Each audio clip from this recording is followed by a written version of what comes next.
I think so. Yeah. Momentum is a building. Momentum is, in fact, building. So we've been talking about this new idea, and I want to talk with you guys about it. Joshua and I have been brainstorming on some different ways of helping you all out. The entrepreneurs are out there, folks who are starting new businesses, folks who are starting additional businesses, folks that are trying to bring their business online, folks that are trying to do some crazy internet marketing stunt. I mean, there's all sorts of different people who are trying to do different things online right now. And everybody has lots of ideas, but I know that most people don't have access to successful, seasoned, experienced internet entrepreneurs that could give you some actual useful feedback on your idea. And so we were thinking, wow, I bet a lot of the people that watch our videos have a bunch of really cool ideas. Do you want some feedback? The question is, would you like to pitch us your idea so we can tell you what we think about it and where you should go with it next? Or plus it, like enhance it.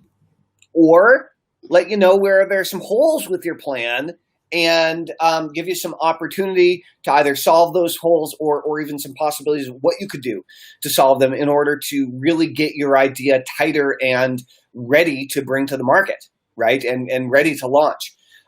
So the question is that something that you guys would be at all into? I don't know the answer, but I'd like to know. So if you have any feedback for us, whether you're watching live, what's up? Or is it just us? Maybe just you and I should talk to ourselves. That's really the best thing anyway. You know what? I love what we're doing. Let's talk about escaping the grind. Okay. So we were talking about this morning on our weekly planning meeting. We do those on Friday mornings to plan out the next week. And we were working out the topics and the focus for our next live training. And we've been talking about the idea of the grind and how if you have a job, if you have a 9-to-5 job, maybe you have 2 jobs, maybe you have 3 jobs, but you're clocking in and you're clocking out. You're getting up early, you're going to work, you're putting in the time, you're leaving. And now maybe you've shifted to an online job. Maybe you're working from home now or from your computer more now than you have in the past. That's very possible. I know that's true for a lot of people. But still, you're clocking in, you're clocking out. It's time to make the donuts every single day. You're in the grind, okay? You're in the grind, and we've all been there. You know what? I'm just curious as to, I don't know who's tuning in yet, but I'd be curious, like when people hear the phrase escape the grind or the grind, what comes to mind? What kind of grinds do you face in your life? Because, it doesn't matter whether you're working in a typical job situation where you're an employee or some other situation. I believe that we all have grinds that begin wearing us out. And, we can go about, even in entrepreneurial pursuits, we can go about being a grinder moving forward, just head down, making shit happen, but, burning out at the same time and, waking up every Monday unemployed again because you've got to, make the magic happen, so to speak. So I'd be curious as to like what types of grinds come up for people and when you hear the phrase escape the grind, what do you think about? That's right. That's right. I know that, a lot of folks that are employed in a job that's not fulfilling to them and or doesn't make them the kind of money that they want to be making, or both, can start feeling, or is not mentally, personally, spiritually stimulating in some way, right? That where you're growing there and you're growing in a positive direction. Right. If that's not the case, things can really start to get pretty monotonous and pretty old. And it's the reason a lot of people become business owners and go into business for themselves is because they want to escape the monotony where they're just putting in the time, they're making money today, but they're not building anything for the future. Right? They're not building a business or an asset or anything they're just getting by, Yeah, right? they've got a cash flow rather than a business, right? And so when you're escaping the grind of a job, owning your own business is the mecca, right? That's the thing. Or we think it is. Well, at that point in time, it sure is. But then, for a lot of people, for I would say the vast majority of entrepreneurs and business owners, they start a business because they're excited about starting the new business. But then at some point, you get wrapped up in the responsibilities of the business and you realize, well, in a certain way, the grass isn't always greener, right? I mean, you have a lot more responsibilities and things that you have to take care of on a consistent basis as a business owner than you do as an employee, right? Plus, the business owner always gets paid last. It's true. It's true. And so what ends up happening is people end up building businesses based on their work experience and based on the way businesses were structured in the businesses that they worked, which were often job driven. That's how you got a job. And so what ends up happening is we assume a bunch of things about business that aren't necessarily the only way of doing things. And we set ourselves up in a job within our business where we are at some point, it might take a few years, we realize we've fallen back into the grind. Except we put ourselves there this time. Right. How do you escape the grind? Hi, Jacqueline. It's good to see you. Hey. There is no spoon. There is no spoon. That's right. There is no peoples. There is no viewers. I was just thinking about the spoon bending scene in The Matrix because we were talking about The Matrix earlier today on our private call, and then Jacqueline, of course, teaches people how to bend spoons, and so that scene popped across. In The Matrix, the first one, not any of the sequels. What is your favorite part? Do you have a favorite scene?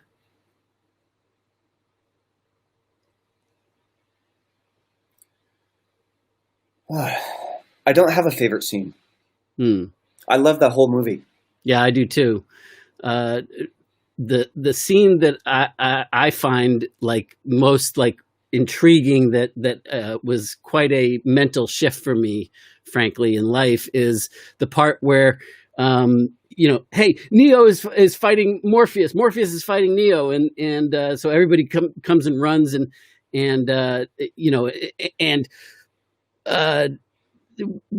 he says, "Stop trying to hit me and hit me."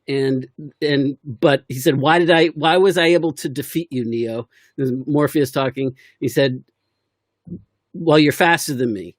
Do you think any of that has any bearing in here?" He says, right. And the part that really stuck with me is where he says to him, "Do you think that's oxygen that you're breathing right now?" When he's like, and and then you can see the lights go on in Neo's head, and he's like, and that was the pivot, that was the shift for him. I wonder what would happen if we. So I watch. This can't be legal. I watch. Sometimes I watch like Netflix on Zoom with my kids when they're up at Jody's place and we're watching movies together, and we watch a movie together over Zoom, and one of us will share our screen and share our audio from Netflix or Amazon or whatever. And I was like, how could we do a watch party of The Matrix and just invite our subscribers, right? Just like a night at the movies. Well, without copyright infringement, I'm not sure it's possible. Well, that's what I'm trying to figure out. I was like, but man, I mean, if we aren't charging anyone for it, and I mean, we'd probably get away with it, right? Maybe that's a bad thing for me to talk about publicly. But I want to watch The Matrix with you guys. I think that would be freaking awesome. How do we pull that off and not get in trouble for it? That's the question. Maybe there's scenes on YouTube that are there legally, but then that would be chunks. Well, we could. I'm sure that the whole Matrix is lined up in a playlist on YouTube. I mean, we could. I don't know. Well, you have plausible deniability that way. All right. Anyway, let's play around with that idea. One way or the other, The Matrix is awesome. I'm going to rewatch it again soon. I don't think I've ever watched it with my son. I think my daughter is still a little too young for a couple scenes in The Matrix, but I think it'd be cool to watch it with Torger. I can pretty much recite every line in the movie. Nice. It just had such a profound impact. I mean, do you know any of the history behind it? No, I can't say that. I mean, I'm sure I've heard bits and pieces here and there, but I'm such a crappy researcher. I watch stuff like it, but I don't tend to dig too deep on history most of the time. The guys, the two brothers, went to a personal transformation training, and it was very intense. One of these, like a combative, confrontive, in your face. And the movie that they wrote is The Matrix, and it was based on their experience of the transformation that took place inside them, but they put it into the sci-fi and created a great story around it. That's why, frankly, the other two, the sequels, I was so excited about them coming out, but by comparison, they sucked because the same kind of love and attention, what it turned into was like all this, special effects and the storyline suffered, Right. At least in my opinion. Right. Well, Matrix or not, sounds like Jacqueline just had like a Matrix breakthrough moment. Hey, so Jacqueline, this is really good news. Jacqueline has been like our most hardcore 99 Days student, and she's doing videos every day. She's out there, but she's been very frustrated because her list hasn't been growing at nearly the speed that she wants it to. And so I said, Jacqueline, you have a new assignment. Your assignment is every day you're to text me with the size of your email list. That's it. I'm not going to respond. I want you to look at your numbers every day, and I want you to focus on growing your email list because it had been stuck for months and months and months. I said, focus in on it. And that was about a week ago. And she started texting me every day with the size of her email list. And she's watching right now, and she just gave us this awesome little bit of information where she says, hey, guys, at 150 plus, suddenly in 1 week, my email list added almost 400 people this week before just a few per week. So, Jacqueline, here. There's some typos in there. At about 150 days in a row, days in a row of doing Facebook Live, this week about 400 new people joined my contact list, but prior only a few per week. So Jacqueline, I have two questions for you. My first question is, what did you do differently? Okay? What did you do differently, either on purpose or by accident? What was responsible for the increase? Do differently. And depending on how you answer that question, I have another question for you. So I want to let you guys know a little bit about Jacqueline. Very interesting woman and amazing student. So Jacqueline is a master of psychokinesis, the art, the science, the magic of manipulating, moving, and connecting with objects with your mind, often known as PK. She holds PK parties, and I went to one about 10 years ago where I bent a bunch of silverware with my mind, and I still have them in my liquor closet. Like, it's completely crazy. I saw this one like 11-year-old blonde-haired kid that was like Anakin Skywalker just like pick up forks and the tines on the forks would just melt. All you had to do was think about it. It was crazy. So Jacqueline, what did you do differently? Type that into the comments. I want to hear. What did you do differently? We have someone that's from our Facebook group that says intention and focus are powerful, aren't they? They're unbelievably focused, unbelievably powerful. So anyway, I took one of Jacqueline's PK parties. I think it was in LA maybe or San Diego, and it was cool. I'm a hypnotist, and I've been into astral projection and all sorts of weird stuff like that. But this is the first time and the only time that I've bent metal with my mind. And so Jacqueline has been – there is no spoon. Jacqueline has been building her email list, doing Facebook Lives, and really growing her audience. This is really funny. Okay, she says, I really need to look. I was packing and moving in trucks in a new place, shorter, and have an offer to those who signed up and told people to share if they care. Okay, great. So look more carefully. Look at the videos that took off and look at specifically how you worded things, what you said, how you titled things, what made the difference for you. I want to know, and come back and report in. We want to talk with you about this. And once you have a clearer idea of what you did. Talman, I don't think, just looking at what she typed there, I don't think it was something to do with the live streams. I think that she used that 150 core people and asked them to refer other subscribers. I think that was what was responsible for it, which is cool because what that shows you is that 150 people that subscribed through the live stream, through all that manual work and labor, that they were the right people that were really truly engaged and wanted to help share the word about your messaging, because that's incredible to add an extra 400 people in a week. If it came from referrals, then, focus in on doing a referring contest for email subscribers. That's right. That's right. Using the same psychology, right? Yeah. The same kind of thing.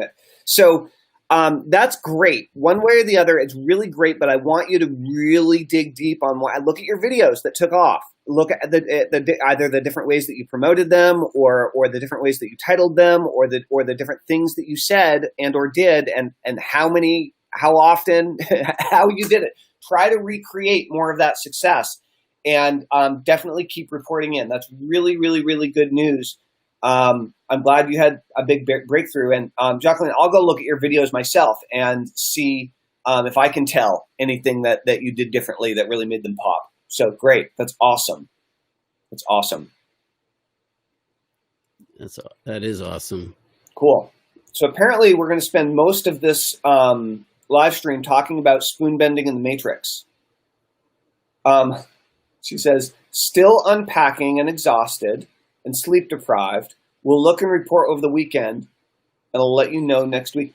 Jacqueline, now that you mention it, I did notice something about your videos, that your scenery changed, that it was suddenly less professional looking, presumably because you're in the middle of moving.